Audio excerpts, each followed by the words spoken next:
ग्रामस्थ बंधू भगिनी, MIDC विरोधी संघटना, आई वाघजाई माता, छत्रपती शिवाजी महाराज, छत्रपती संभाजी महाराजांना वंदन करतो. मागच्या सभेला मी माझं मत सांगितलं आहेच. MIDC घातक आहे, आम्ही बघतोय.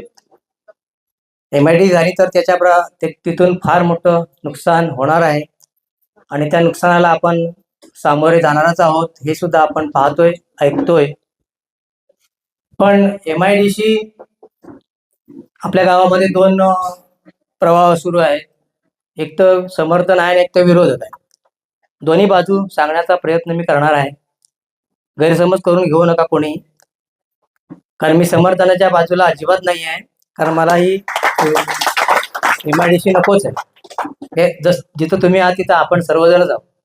समर्थन करणाऱ्या लोकांमध्ये सुद्धा गावाच्या भल्याचा विचार असेल कदाचित त्यांच्या मताप्रमाणे, की काही नोकऱ्या मिळतील, धंदे मिळतील, उद्योगधंदे वाढतील किंवा अन्य काही जीवनमान सुधारेल. गोड सुरेख शब्द, जीवनमान सुधारेल, असा गोड सुरेख शब्द आपण नेहमी ऐकत आलोय. मी तिथं जयगडच्या जिंदालच्या प्रकल्पामध्ये हे सगळं ऐकत आलोय. आज मला वाटतं तिथं जिंदालमध्ये गोड सुरेख काही चालू नाही आहे.